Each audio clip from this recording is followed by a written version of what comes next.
केतरी किंगडम और केतरी कंसल्टेंसी आपके लिए वैदिक नॉलेज लेके आ रहे हैं। क्यों हमें त्रिपिंडी श्राद्ध या वर्ष श्राद्ध करना चाहिए, जान लीजिए फ्रेंड्स। 5000 साल पुरानी सनातन संस्कृति हमारी है, उसमें कुछ उपचार बताए गए। यह शास्त्र था, बिलीवेबल अनबिलीवेबल। इसे मापने के लिए, जांचने के लिए कई टेक्नोलॉजी आ गई है। ये ऑरा स्कैनर जो हम लोग ने लेके आए, उस माध्यम से आपका पितृदोष है या नहीं वो जान सकते हैं। फिर पूजा पाठ करने के बाद में वो ग्रह की भी दया ये भी जान सकते हैं। इससे कई लाभ हो जाती है। ये जानने के लिए और ये देखने के लिए आप ये वीडियो अंत तक जरूर देखिए। और आपको कुछ सलाह चाहिए हमसे तो जरूर संपर्क करें नीचे हुए नंबर से, हम आपको सलाह देंगे। धन्यवाद। आपका केतरी गौरव आपके साथ।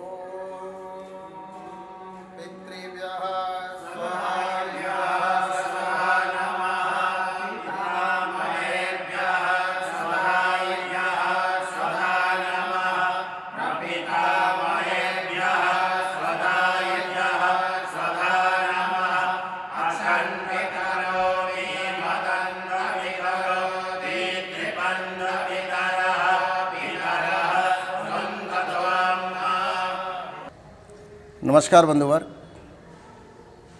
आज हम लोग आपके साथ एक बहुत ही महत्वपूर्ण विषय पर चर्चा करेंगे। पितृदोष, पितरदोष, पितृदोष, प्रेत बाधा, ये सब एक दूसरे से मिलते जुलते शब्द हैं और 80% लोग पितृदोष से पीड़ित हैं। क्योंकि हर परिवार में, हर कुटुंब में किसी न किसी की अकाल मृत्यु होती है, किसी की दुर्घटना में मृत्यु हो रही है, किसी की बीमारी से मृत्यु हो रही है, किसी की छोटी उम्र में मृत्यु हो रही है। तो इस प्रकार से जो मृत्यु होती है उसको कहते हैं दुर्मरण और सामयिक मृत्यु। और ऐसी स्थिति में जब मृत्यु होती है तो वो जो जीवात्मा है वो उत्तम गति को प्राप्त न हो करके प्रेत आदि योनियों में चला जाता है। उसकी 3 कैटेगरी बनाई गई है। तामसिक वृत्ति का जीव तामसिक प्रेत, राजसी वृत्ति का जीव राजसी प्रेत और सात्विक वृत्ति का जीव सात्विक प्रेत की श्रेणी में जाता है। सात्विक प्रेत के अधिष्ठाता देवता विष्णु है, राजस प्रेतों के अधिष्ठाता देवता ब्रह्मा है और तामस प्रेतों के अधिष्ठाता देवता शिव हैं। जो तामस प्रेत है वो इस पृथ्वी लोक में है, जो राजस प्रेत हैं वो अंतरिक्ष लोक में है और जो सात्विक प्रेत हैं वो द्युलोक में है, प्रकाश में लोकों में है। किंतु सदगति और एक उत्तम स्थिति प्राप्त न होने के कारण वो अपने वंशधारियों को, जहाँ भी उनका वंश है और जहाँ से भी उनका संबंध किसी भी प्रकार से बना हुआ है, उनके जीवन में, उनके परिवार में कोई न कोई परेशानी खड़ी करते हैं। परेशानी कई प्रकार की होती है, शारीरिक, मानसिक, कई प्रकार की दिक्कतें, रुकावटें उनके जीवन में आने लगती हैं और कारण किसी को समझ नहीं आता। एक से एक बीमारियां शरीर में पैदा हो जाती हैं और वो कई बार तो टेस्ट में भी पता नहीं चलता बीमारी है क्या। तो इन सब चीज़ों से मुक्ति पाने के लिए शास्त्रों में त्रिपिंडी श्राद्ध के बारे में वर्णन मिलता है कि त्रिपिंडी श्राद्ध करने से पितृदोष कट जाता है, प्रेत बाधा कट जाती है। और आपको इस बात का आश्चर्य होगा कि इसमें 41 रिलेशंस कवर होते हैं। 41 रिलेशन, 41 संबंध हैं। उनमें से अगर कोई भी व्यक्ति प्रेत योनि में गया है तो वो उस योनि से मुक्त होकर के उत्तम गति को प्राप्त होता है। गीता प्रेस गोरखपुर द्वारा प्रकाशित हमारे पास जो ये पुस्तक है, इसमें पिता, पितामह, दादा, परपितामह, परदादा, माता, पितामही, दादी, परपितामही, परदादी, विमाता, सौतेली माँ, माता माँ, नाना, प्रमाता माँ, परनाना, वृद्ध प्रमाता माँ, वृद्ध परनाना, मातामही, नानी, परपितामही, परनानी, वृद्ध प्रतामही, वृद्ध परनानी, स्त्री, पत्नी, पुत्र, पुत्री, चाचा, चाची, चाचा का पुत्र, चचेरा भाई, मामा, मामी, मामा का पुत्र, ममेरा भाई, अपना भाई, भाभी, भाई का पुत्र, भतीजा, फूफा, फूफा, फूफा का पुत्र, मौसा, मौसी, मौसा का पुत्र, अपनी बहन, बहनोई, बहन का पुत्र, भांजा, ससुर, सासू, सदगुरु, गुरु, पत्नी, शिष्य, संरक्षक, मित्र, भृत्य और सेवक।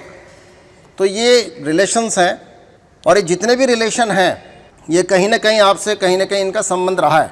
और यदि इनमें से कोई भी आपके परिवार में अधोगति को प्राप्त हुआ है, उसका दुर्मरण हुआ है, एक्सीडेंटल डेथ हुई है, सुसाइड से डेथ हुई है, छोटी उम्र में डेथ हुई है, डूबने से डेथ हुई है, तो वो क्या है, प्रेत आदि योनियों को, असद योनियों को चला जाता है जीव।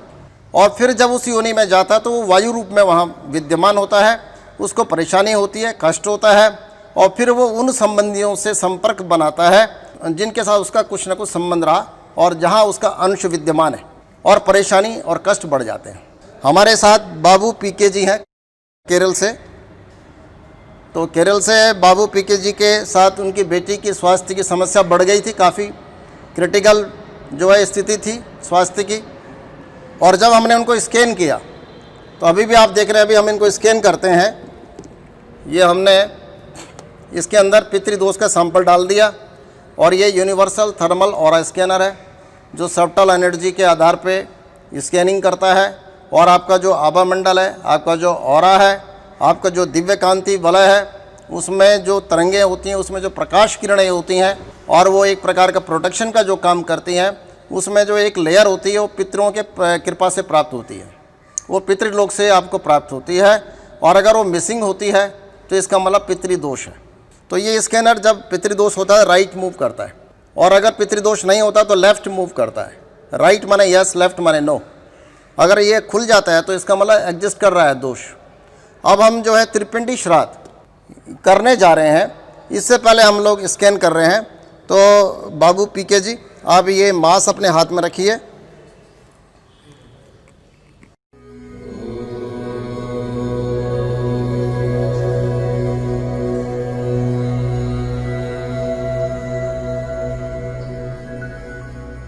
यूनिवर्सल थर्मल ऑरा जो स्कैनर है, इसमें हमने पितृदोष का सैंपल जो है फिक्स कर दिया है। अब ये इनके सूक्ष्म शरीर से इसका लिंक हो जाता है, और इनके आभा मंडल में जो पितृदोष की जो लेयर है, कृपा की जो लेयर है, जो एक प्रोटेक्शन का जो काम कर रही है, वो मिसिंग है या नहीं। अगर मिसिंग है तो पितृदोष है, और इसके अंदर राइट मूव करेगा। तो ये राइट मूव कर रहा है, यानी राइट मूव का मतलब है कि पितृदोष है। एक पंचांग वेदी है, पंचांग वेदी में जो पंचांगस्थ देवता होते हैं उनका पूजन होता है। पितरों के लिए वेदी बनाई गई है। पहली वेदी जिसमें वाइट कपड़ा है, सफ़ेद कपड़ा है, वो विष्णु का स्थान है क्योंकि वो सतोगुण प्रधान है। उसके बाद ये जो लाल कपड़ा है रजोगुण की को बताता है, ये ब्रह्मा को रिप्रेजेंट करता है। और ये जो काला कपड़ा है ये रुद्र का, शिव का रूप है, ये तमोगुण को दर्शाता है। 80% से अधिक लोग, 80% लगभग लोग इस दोष से पीड़ित है, पितृदोष से पीड़ित है। इसलिए अपने जीवन में एक बार अवश्य त्रिपिंडी श्राद्ध अवश्य संपन्न कराएं।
जो इतना यज्ञ हुआ है अभी, उसको हमने सिर्फ चेक करना है कि क्या वाकई में जो पितृदोष दिख रहा था वो क्या हट गया। ये लेफ्ट साइड में मूवमेंट दिखा रहा है, इसका मतलब अब ये पितृदोष पूरी तरह से इनका निकल चुका है। और इनका जो लेयर है आभा मंडल में, वो जो पितरों की जो कृपा है, पितरों की जो शक्ति है, वो लेयर इनका वापस बन गया है। भाई साहब का जो आभा मंडल है, उनका जो तेज है वो कितना बड़ा है इस यज्ञ के द्वारा। तो ये 360 डिग्री पे आ गया पूरा कंप्लीट। 360 डिग्री का मतलब ये है कि there is no negative energy layer in your aura, in your आभा मंडल। ठीक है, तो ये यज्ञ के प्रभाव से ही संभव हो पाता है। और इसीलिए जो है त्रिपिंडी श्राद्ध अपने जीवन में एक बार अवश्य कराएं, ताकि आप भी इस तरह के जो लाभ इसमें मिलते हैं, अनएक्सपेक्टेड जो बेनिफिट्स होते हैं, उससे आप लोग लाभान्वित हो सकें। धन्यवाद।